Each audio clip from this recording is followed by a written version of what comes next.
ಅತ್ನೂರಿನ ಕ್ಷೇತ್ರದಲ್ಲಿ ದಿಡ್ಡಿ ಬಸವನಾಲಯದಿ ಸಹಸ್ರ ದೀಪ ಬೆಳಗುತಿಹವು ಅಂಧಕಾರ ಕಳೆಯುತ್ತಲಿ ಕಾರ್ತಿಕ ಕಡೆ ಸೋಮವಾರ ಒಮ್ಮೆ ಬಂದು ನೋಡಬಾರ ದೀಪೋತ್ಸವ ಲಕ್ಷ ದೀಪೋತ್ಸವ ಅತ್ತನೂರ ದಿಡ್ಡಿ ಬಸವನ ದೀಪೋತ್ಸವ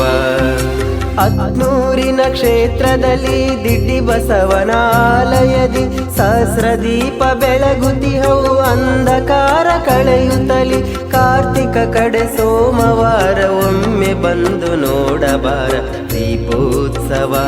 ಲಕ್ಷ ದೀಪೋತ್ಸವ